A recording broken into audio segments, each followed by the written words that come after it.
सभापति आदरणीय संचालक महोदय, शिक्षादान करने वाले दयावान शिक्षकगण, लगनशील कर्मठ समाज सेवी तथा प्रेम की गंगा बहाने वाले नेतागण, इस महान विशाल सभा में भिन्न भिन्न समुदाय के शिक्षित एवं अशिक्षित प्राणी, मानव मनुष्य, नर नारी, युवक, बालक, शिशु, ज्ञानी, विद्वान, मंच पर पधारे मुअज़्ज़ज़ उलमाए किराम व पीराने एज़ाम, सादत हुसैन सलाम मोहब्बत पेश करता है। अस्सलामु अलैकुम। वालेकुम अस्सलाम।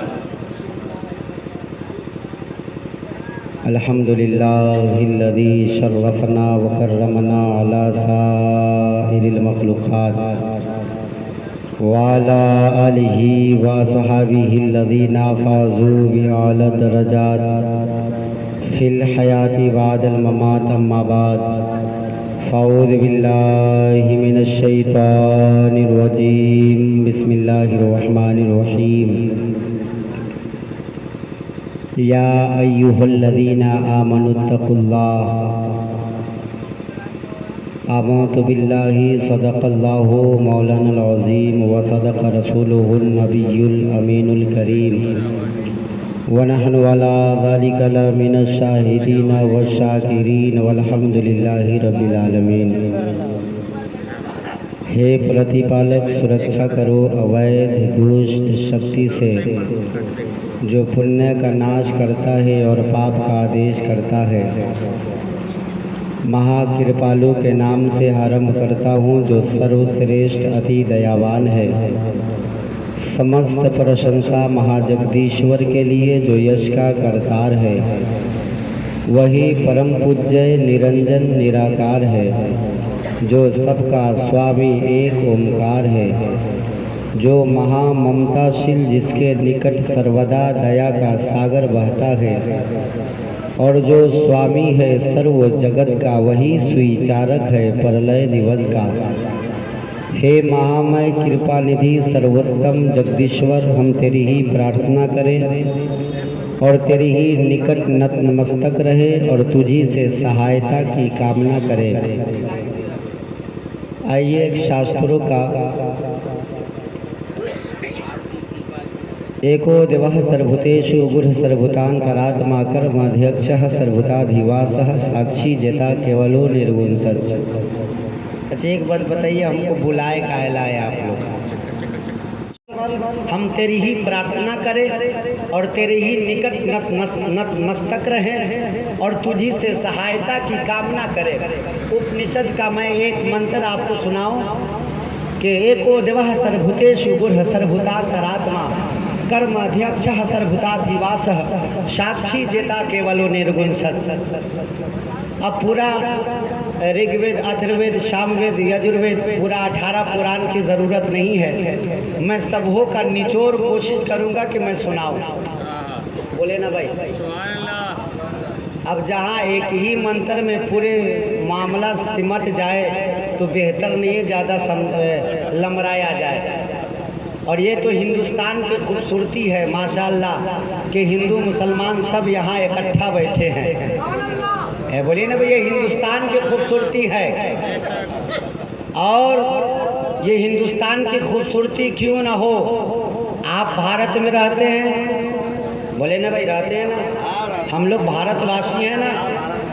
हमारे सोमेश्वर दुबे जी से पूछिए, महाराज आप जिस देश में रहते हैं वो देश कैसा है? तो सोमेश्वर दुबे जी कहेंगे कि मेरा भारत महान है। बोले ना भाई, मेरा भारत? सब लोग बोले मेरा भारत, सब लोग बोले मेरा भारत महान है।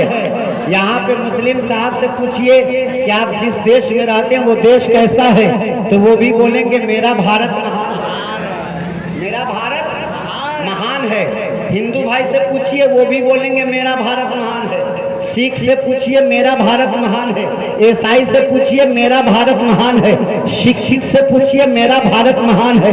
अशिक्षित से पूछिए, मेरा भारत महान है। आप सोचिए ये भारत महान क्यों है?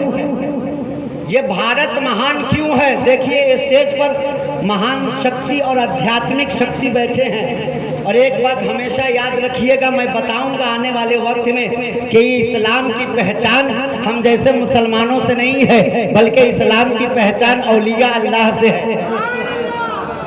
ये भारत महान क्यों है? आप गौर करें, इसी भारत में ताजमहल भी है, इसी भारत में कुतुब मीनार भी है, इसी भारत में लाल किला भी है। क्या लाल किला की बुनियाद पर यह भारत महान है? क्या ताजमहल की बुनियाद पर यह भारत महान है? क्या कुतुब मीनार की बुनियाद पर यह भारत महान है? अगर आपको नहीं मालूम है तो इन उलमा की चरणों में उपस्थित होकर प्रश्न कीजिए, सवाल कीजिए, क्वेश्चन कीजिए कि हुजूर ये भारत महान क्यों है? तो ये उलमा बताएंगे कि तेरी जमीन तेरा आसमान है ख्वाजा, इसीलिए तो ये भारत महान है ख्वाजा, इसीलिए तो ये भारत महान। सब लोग बोले ना भाई मेरा भारत।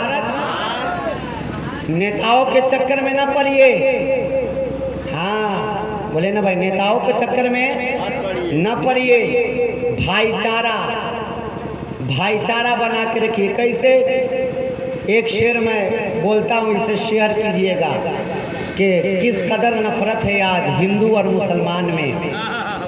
किस कदर नफरत है आज हिंदू और मुसलमान में। एक दिन सो जाएंगे सब अपनी अपनी कब्रिस्तान में, और आने वाली नस्ल का हो जाएगा खाना खराब।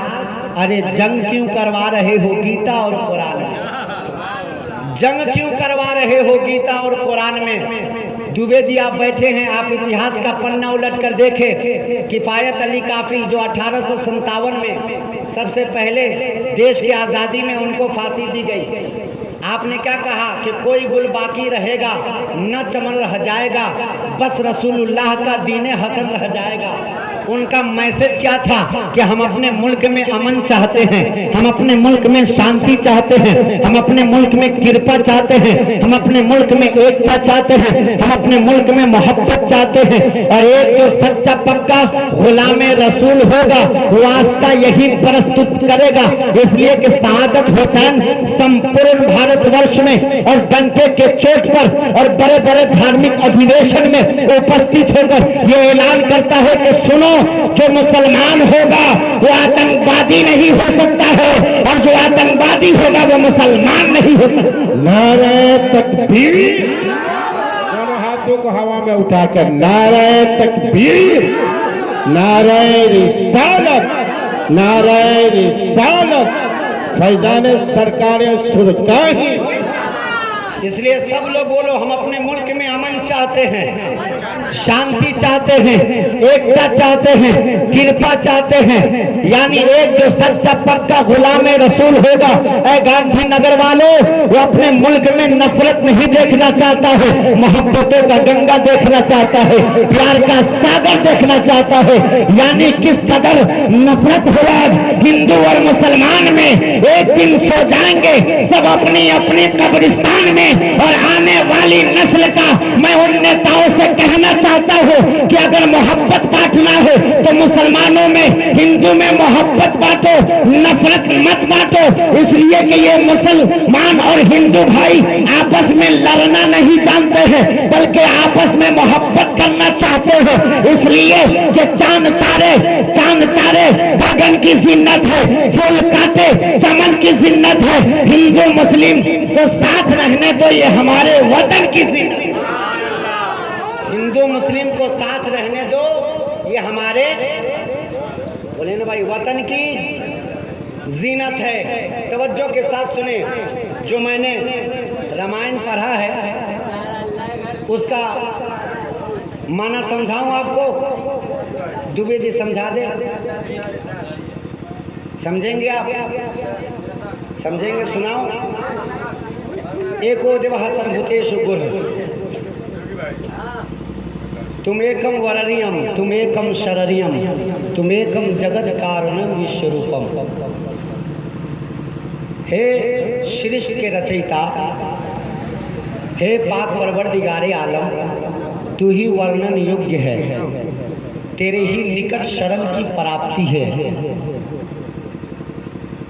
जो विश्वव्यापी होता है वो संसारमय होता है, और जो संसारमय होता है वो कण कण में विद्यावान होता है, और जो कण कण में विद्यावान होता है वो अनंत होता है, असीमित होता है, निराकार होता है। बेशक। गौर से सुनिएगा, जब तक आप ईश्वर को मानेंगे नहीं, खुदा को मानेंगे नहीं, धार्मिक नहीं हो सकते। बोलमा बैठे रहनुमाई फरमाए, बिलखुसूस तेरे तरीक़े रहनुमाई फरमाए। वो पॉइंट वाले भैया, अच्छा आप लोग कहाँ भाग रहे हैं? तवज्जो के साथ, जब तक आप ईश्वर को मानेंगे नहीं, दुबे जी, जब तक कोई ईश्वर को, खुदा को मानेगा नहीं, धार्मिक हो ही नहीं सकता। एक धर्म नहीं ला सकते जिसमें ईश्वर ना हो। अंतर उसके बाद आता है, मतभेद उसके बाद आता है। फिर ईश्वर को मानने में अलग अलग कल्पनाएं हैं, मगर एक बात सब में कॉमन है कि सृष्टि का रचयिता निराकार है।